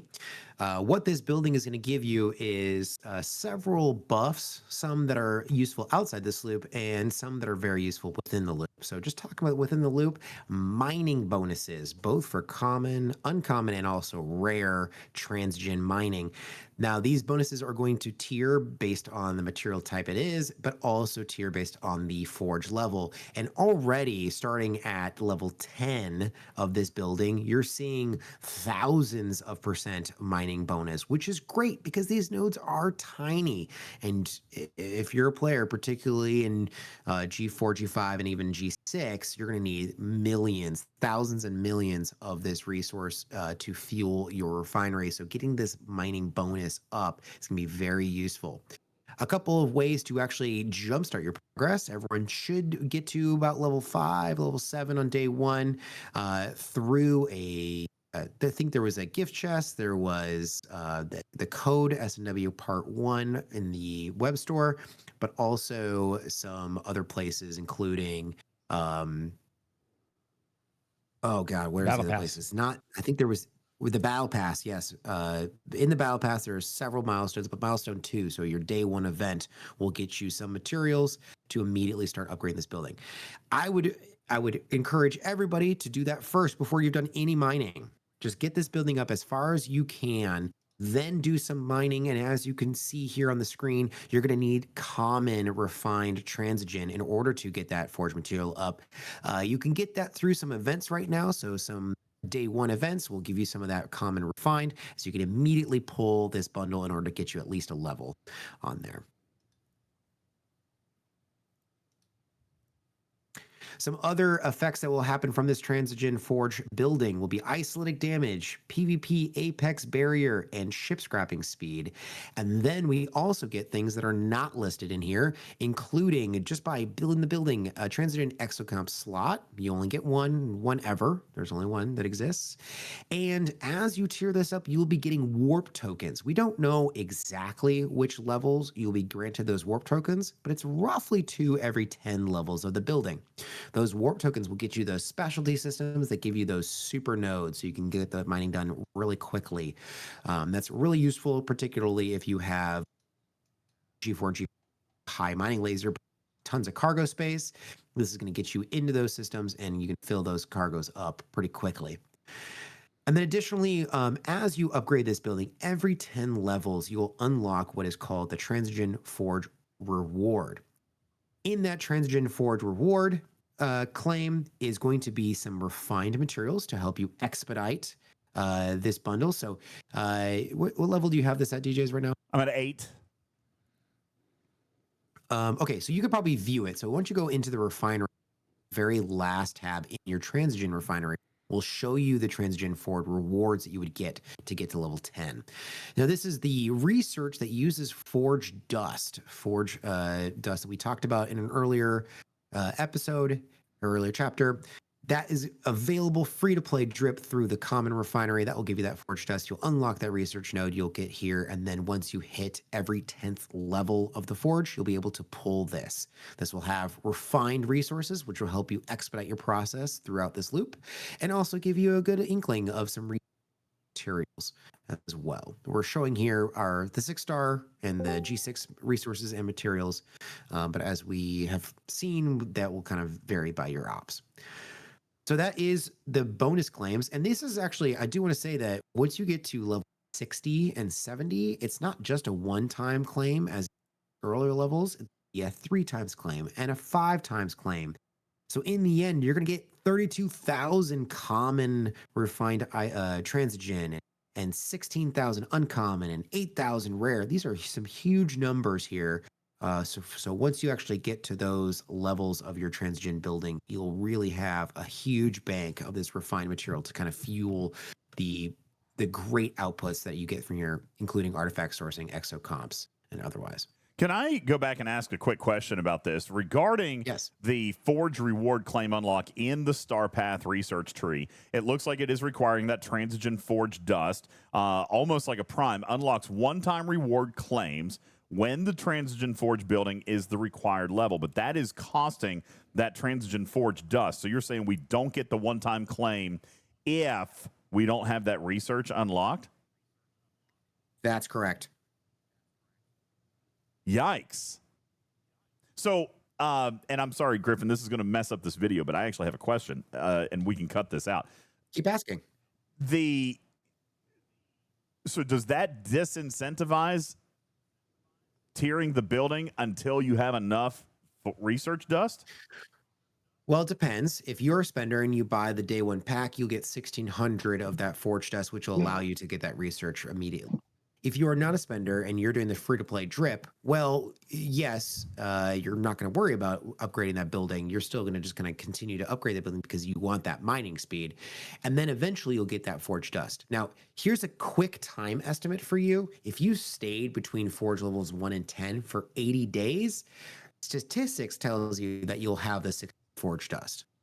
So about 3 months if you stayed there. If you continue to level it as you go, it's going to be a little bit less than that. Right? You can probably get it down to like maybe, 2.5 months before you're going to be able to claim these. And then when you are able to claim these, you'll be able to claim probably a few of these at bulk. I will say the building currently, without any paid path or any upgrade, it will take 1,000 days to upgrade. So that is not the worst building we've seen. It's not as fast as some of the specialty ships that we've seen come out, but we do know there's always going to be upgrade potential and efficiencies that come out later. We've seen specialty ship upgrade, a specialty building upgrade efficiencies come out through researches and through the other buildings that exist, including whatever the one Star Path one. What is it called?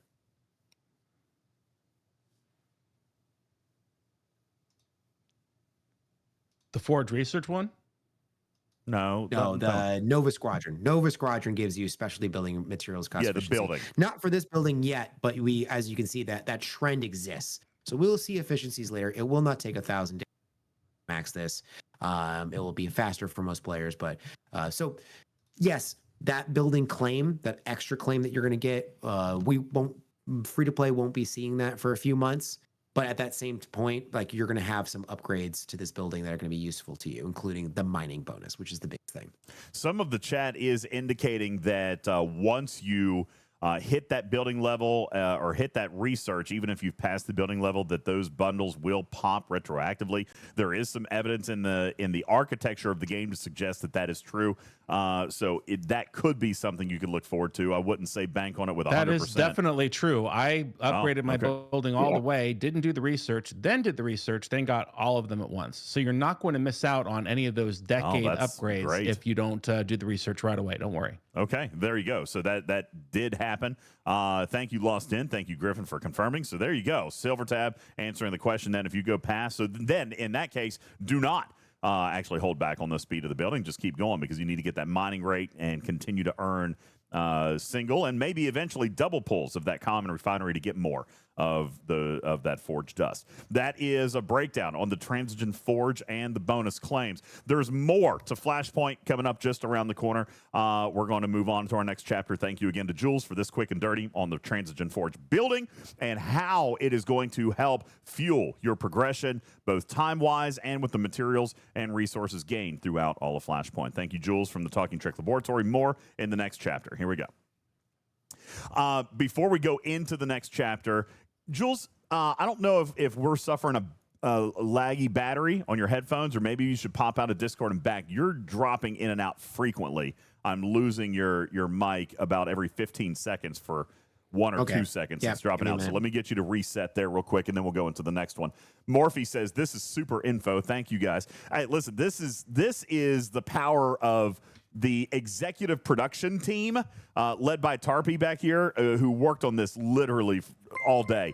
Probably the last 48 hours, I know Jules has been gathering data along with the rest of the lab, and then Tarpy has been pouring through the data and trying to figure out how to present everything in an effective manner. And this is something we've never done before.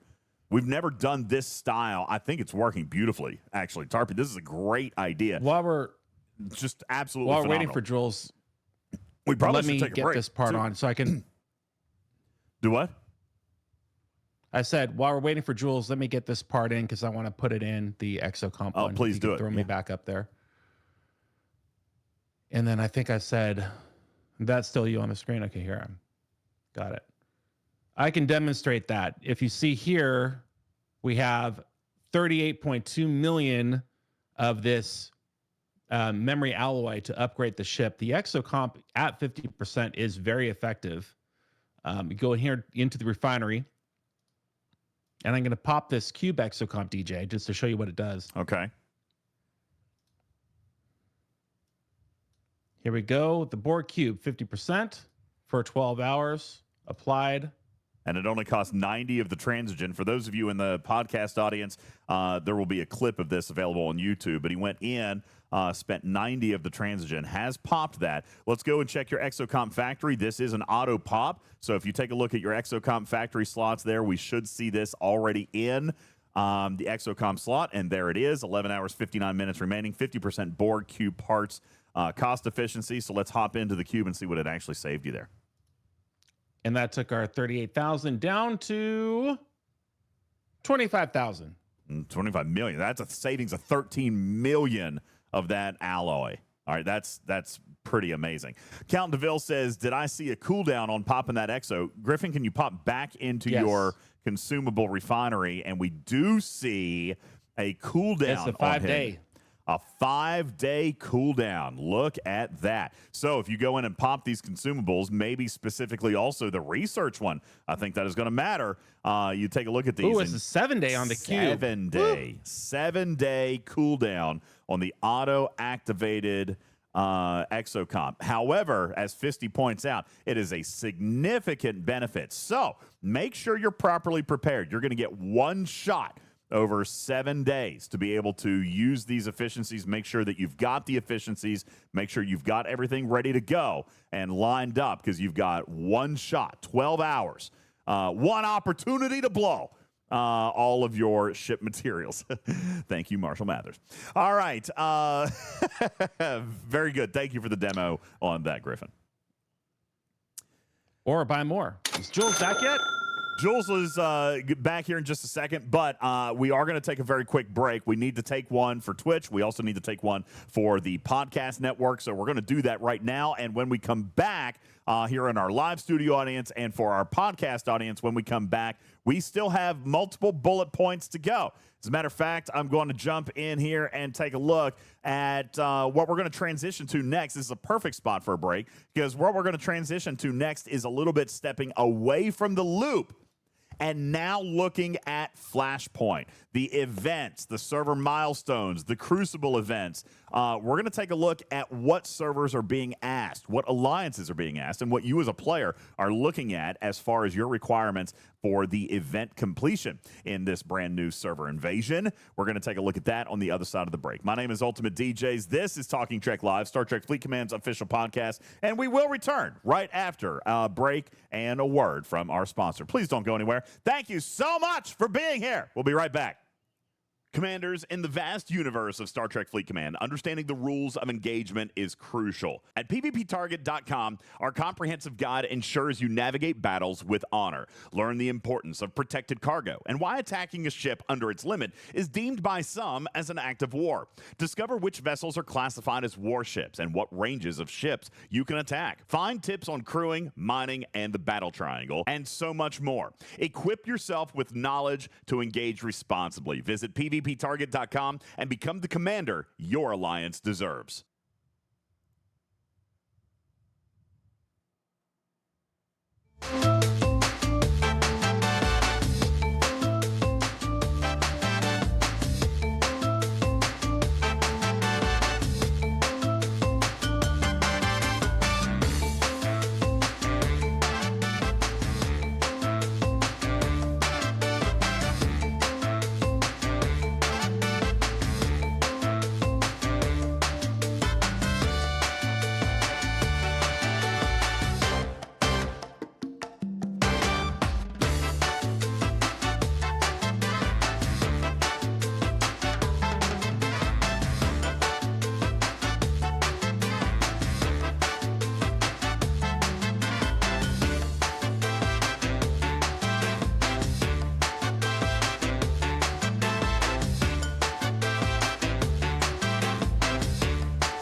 back. Talking Trek is on the air.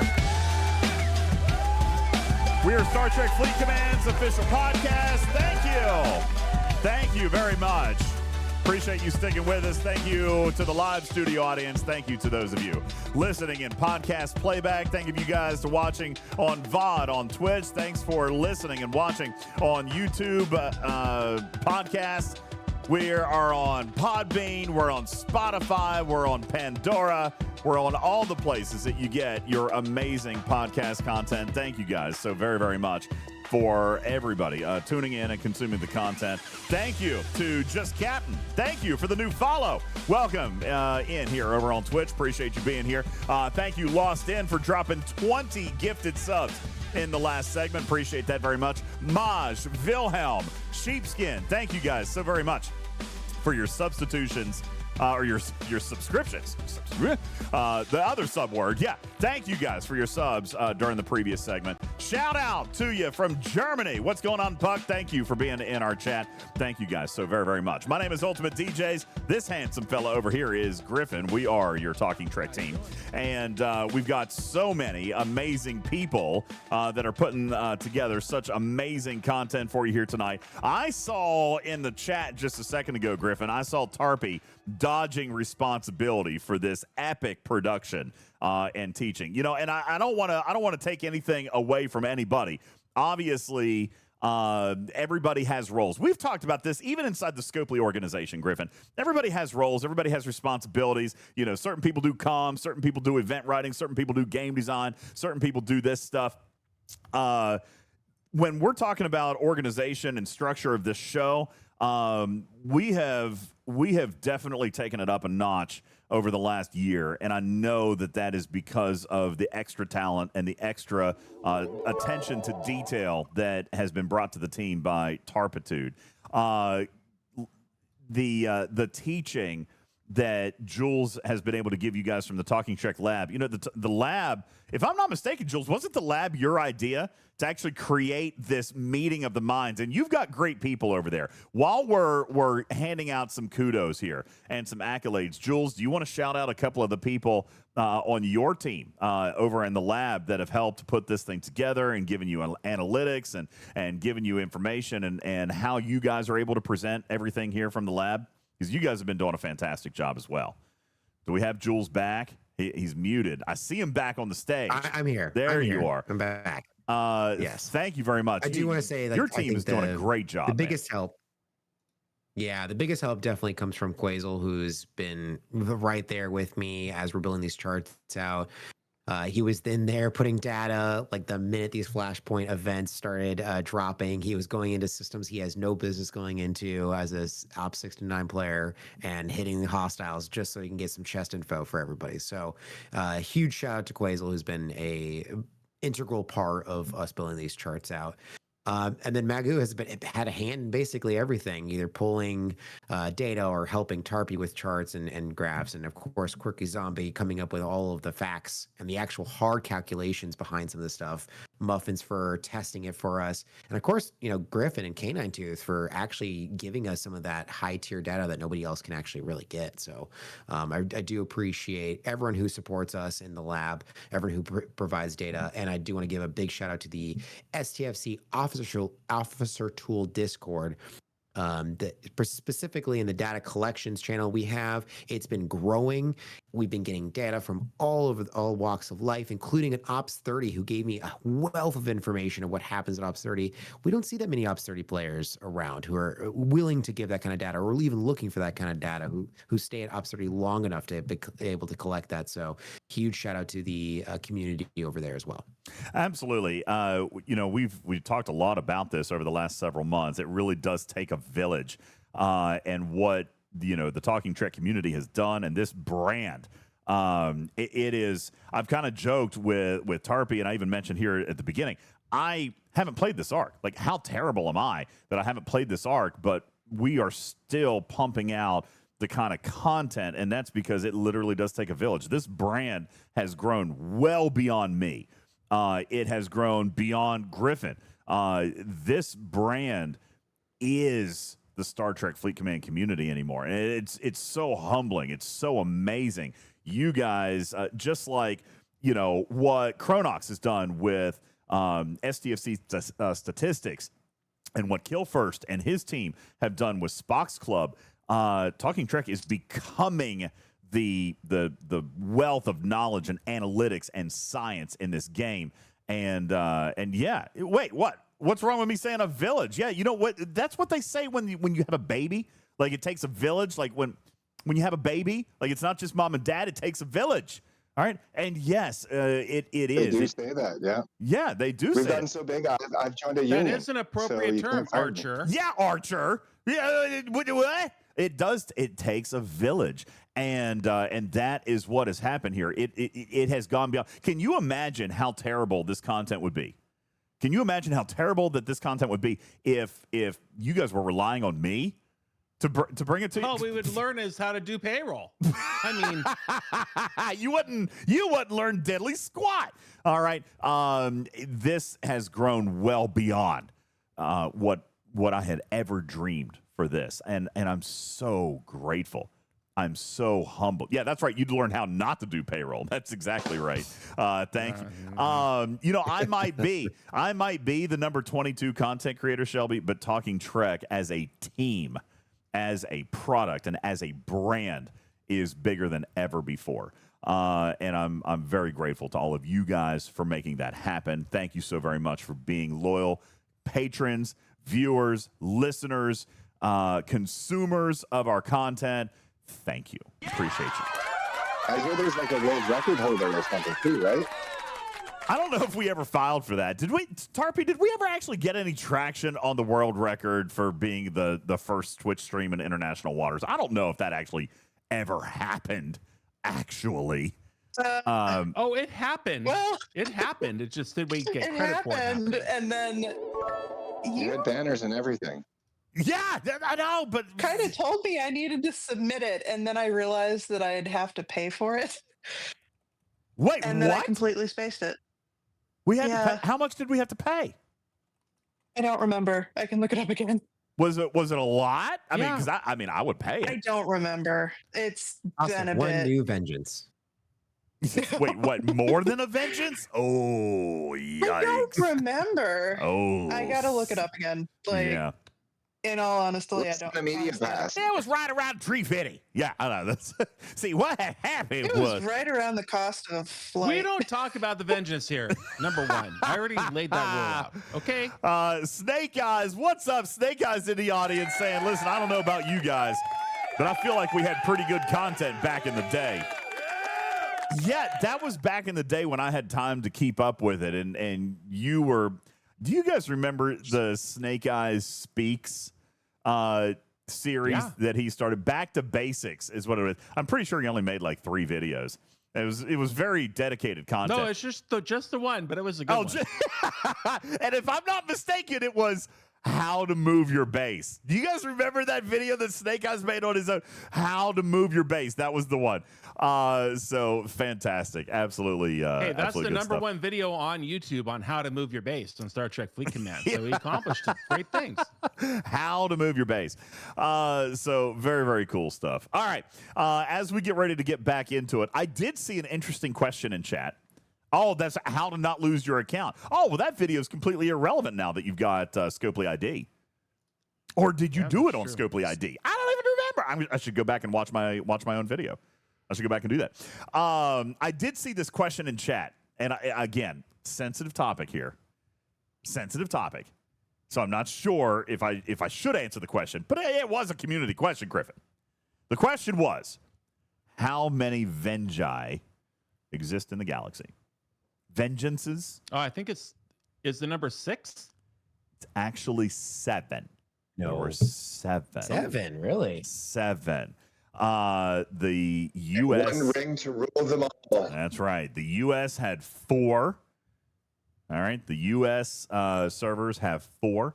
EU had 2. APAC had 1. All right. That is how they split up. So only 4 Vengeance ships exist for the North American and arenas that are going to happen. Count DeVille says 7, including the one gifted to DJs. Well, no, see, It would be 8 Countonville, but I can't actually build it yet. Okay. I'm still waiting on my secondary grant for all of the blueprints, materials, and resources it would take to get me to Op 70 and a Tier 12 epic ship. You're not even playing the game right now. What are we even talking about here? It's in the pipeline, okay? Oh, man, that damn contractor. Yeah, it could have been one of the 7. Crack pipeline. That's the only pipeline I think you've got that thing coming in.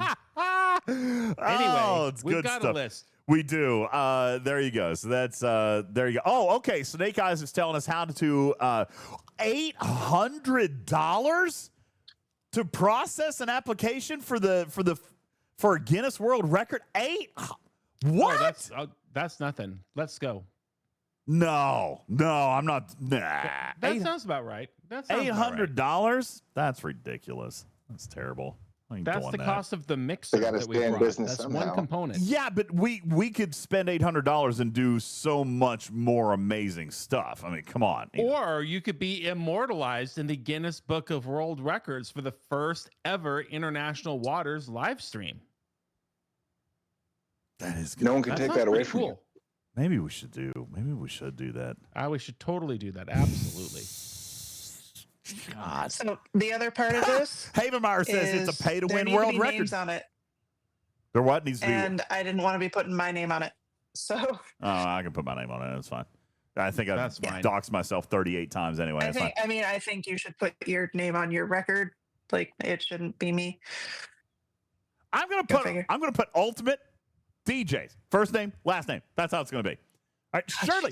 Wait, I mean, maybe my name has to go on the application, but yeah, that's right. My name has to be, probably my real name has to go on the application, but I can probably put it in however I want. There's got to be other streamers that are in the Guinness Book of World Records, right? There has to be other streamers and other people who have like fake names, right? There are definitely stage names in the Guinness Book of There World you go, Records. stage names. That's what we're gonna do. Ultimate/DJs. Andy says, wait, Ultimate DJs is not your real name? Shocker. Sorry. I hate to disappoint. His actual name has an E in it. Ultimate with an E. And here's what's more. He's not even a freaking cat. What's been going on around here the last 6 years? I know. Imagine the atrocities. All right. What have we been watching? Yeah, there you go. All right. So, guys, we've got a little bit more content to get into. Let's dive back into our chapter miniseries. And again, just super huge kudos to the entire team. Thank you. Captain Taylor says, DJ, you've doxed yourself so many times. Everyone knows your name by now. I know. I almost wore my work shirt tonight because I was too lazy to change. And I'm like, it doesn't even matter anymore. Right. It doesn't even matter anymore. It doesn't matter anymore. I keep my full name on my Zoom calls that I do. So, you know. What are you gonna do? It doesn't really matter. That's right. DJ's is actually Junior. See, it was me. It was me. Anyway. That makes a lot of sense when you think about it. Yeah. I wouldn't put that past you. There you go. All right. Well, guys, thank you again for being here. Appreciate all of you. Let's get into our next chapter. Welcome back into it. Before we start. Wait. I know you're ready. You're primed and ready to go. I have a 10-second gratuitous favor. Can you put on the webcam? Yeah, please. Webcam coming up. Before I waste more hours of my time, this is an immediate, urgent tech support request. Oh, okay. Yeah. Look, please. Somebody who has figured this out, please help the class. Complete the first milestone of the.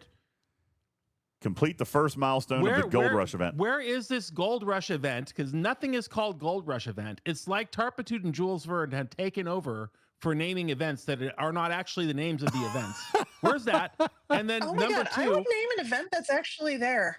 You know that, right? Hurok Invasion Chapter 1. Go back and do it. It says complete the first milestone of the Invasion IMS. Look at this crap, DJs. Look, it's right here. Here's the first thing of the Invasion IMS. It's right here. Right here. Look. And we're on like level tier 5. Flashpoint, okay, so IMS. Please, have you scored a point? Please tell me what's going on with these two events. Well, have you defeated a drop ship? Okay, this is what I'd like to point out. Riskbreaker says in chat, like I'm stupid. Oh, Gold Rush is mining, so it should be stage 4.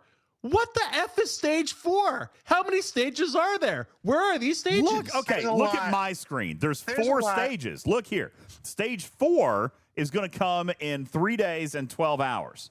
All right? That's stage 4. Now, stage 1 is the IMS, but in order to score a point, you have to defeat a drop ship.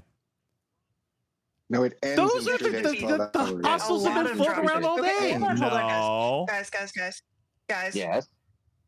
All of these events exist for 4 days. As a person or as a server, you have to complete more of them. So if you get through all of them, congratulations, you've spent money on Armada directives or Chimera, not invading entity directives, whatever they are. But there's 4 stages of IMS that are each their own mini IMS. And then there's a meta for the IMS that has 2 things. And then there are SMSs that feed into those for yourself. And then there's 2 SLBs. Okay. Now you know what, just Griffin, to prove my point, Griffin, we've been sitting around making this content for the last hour about all this cutesy, footsy, fun stuff. Where's the video to explain all of this shit? Because I have no idea what's going on. You know There's no Gold Rush event, by the way. Hang tight. Everybody These pause. are the chain event. Everybody pause. Okay? As it turns out, the next thing to come out of the Talking Trek Laboratory, if you would have just let me get on with my introduction, Griffin, would have been the Flashpoint events and the series of events and the chained events and what to do versus what not to do. All right? That's literally the next bullet point. Flashpoint events since the IMS will be live. Thank you, Jules. You know what? You were probably just sitting there chuckling the whole time, weren't you? Well, now I have the intro that I want. Thank you. Perfect segue. There you go. Perfect segue. So let's head back to the Talking Trek Laboratory. Jules, can you please help Griffin solve and relax the aneurysm that is getting ready to blow by explaining to us what are the Flashpoint events? How does it work with the missions? What are we doing? What is chain tech? How on earth are these events actually working? Okay. So you are currently in the Flashpoints events tab, which everyone should just know that is a new tab that exists. You must update your game in order to even see it. In the Flashpoint events tab, let's focus in on Flashpoints Invasions SMS. That is the first place to start because this is going to focus in on what you are going to need to do for yourself. And then we'll talk about what you're going to do for your friends. Stage 1 SMS, you click into that, you will see that the task at hand is defeating the dropships.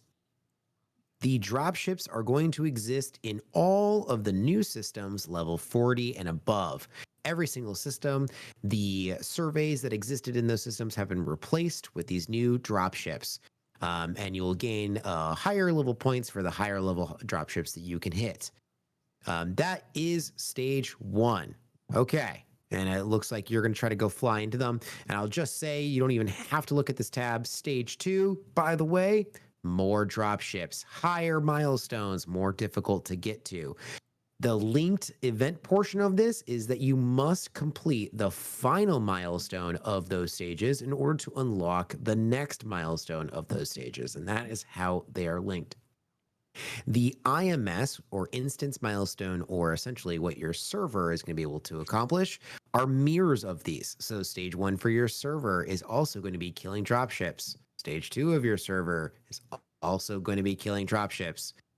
If you complete the stage 1 IMS, you'll be able to gain the credit for the mission. That is one of the missions that you were talking about earlier, Griffin. It is the Flashpoint Hurok Invasion Chapter 1. It does say complete the first milestone. It is incorrect use of language. It's not complete the first milestone. It's completes the first stage. They conflated the 2 words because we know milestones are sub to each event. And instead, they decided to use that for this. It is the first stage. By the way, there is several people that have that mistaken, and also several people who say that even if their server has gotten there, they have not been able to claim that as their mission token. So there's probably a little bit of lag going on there. Moving on to stage 3. So this is the last, you've done 2 stages of just killing the hostiles that are in this system. In the stage 3 is going to be defeating the new armadas. And they're not armadas. They're not armadas. They're invading entities. It's very important to call them invading entities because your crewing is actually going to change. This is the rare vanguards and the epic honor guards. You will be able to gain the directives for these by claiming your whatever you basically the loot that you're getting from the dropships. There is a new bundle that will exist in your event store tab that will, I think it's called, get back to it, Flashpoint Exchange Bundle. Inside of that, there's 3 different bundles. House Hurok Targ Tag, which is the currency that you'll get from these drop ships. Will drop certain, so that's what you're getting from those ships. Most of that resource, by the way, is coming from your chest. So don't crew for loot, crew for survivability. You'll be able to convert that stuff into a bundle that gives you directives. This is a copy paste of the Ceres invasion, by the way. Kill the hostiles, complete that SMS, exchange that hostile loot for more directives. Use those directives then to gain the next milestone and get to the next bundles. There is a chance. Yes. Cut in right here. Can you click on the eye, please, Griffin? Oh, that's me. Hang on. Sorry, DJs. All right, I want to get a clean cut for Tarpy to come in here, so we'll do a clean cut right there, Griffin. And Tarpy, just start talking about what you want to talk about. Okay, so if you'd click on the eye, please, to drop this down to see the chances of getting the Armada directives from this, you have a 75% pull of getting rare directives and 15% chance of getting 100 epic directives. So each of these Armadas takes 100. So it does look like you're not getting directives, which you should. Well, there's a chance. There's a 10% chance you get nothing. Yep. So this is actually one of the major problems that people have been coming up with today, is that there is a chance of getting nothing. And we did get a few elsewhere, but there is a chance of getting nothing. Are these and if solos? You are only able to, yes. They're invading entities. They're what you are doing in the chapter 3 that you were just clicking on a moment ago. After you do chapter 1 and chapter 2 of the hostile, chapter 3 is the invading entity. Unfortunately, you don't score, apparently, Jules, in chapter 3 until you've completed chapter 1 and chapter 2. Is that correct? Yeah, I mean, a question for you. Is that what you've been doing? Well, I mean, I was just going to point out, if you go to the whale cam, if you happen to be like, I don't know, number 1 in a solo leaderboard for killing invading entities, then you probably feel pretty stupid right now because you're not even scoring anything for doing this garbage. Well, you're scoring in the solo leaderboard. I want to go back to Tarpy's point, because here's the difference between this and Ceres Invasion. In Ceres Invasion, you would get a 50% chance of getting half of a start and a 50% chance of getting a full start. And of course, people have been pointing out more of their half starts than ever before. So that is not great either. Here, if you have a 90% chance of at least having one start in one of these. So because either the rare or the epic take 100 directives, and you're guaranteed 100 directives 90% of the time. So you're actually getting a higher chance of being able to actually start one, even if there's a 10% chance you get nothing. So that's just the one thing I wanted to point out. There is a difference in the Ceres Invasion. It's actually an improvement on that directive sourcing. Right. And as Griffin is showing, you really want to wait until your server and yourself have opened the invading entities milestones for to do them. But they're open all 4 days. So if you happen to get there today as a individual or as a group of friends, as Jules called us, then you can do them today. So that's why it's all 4 days. Okay. I want to point out the change that's actually going to happen in stage 4. So after you've completed all 3 stages, now the 3 stages are mirrored in the SMS and the IMS. Stage 4 is actually different. And this is where you can differ from your entire server. Say you're coming up on the last day and there's no chance you're even going to get to stage 3. Well, you got to run a bunch of Armadas to complete your stage 3 solo milestone. So what you may do is decide, you know what, my servers, they're not going to get there. Screw my server. I just need to look out to myself and I need to get through stage 3 because stage 4 is mining Transogen. And that's going to take a while, particularly if you don't have the building up to a high level. So you may see yourself in the last days saying like, I got to get through these Armadas so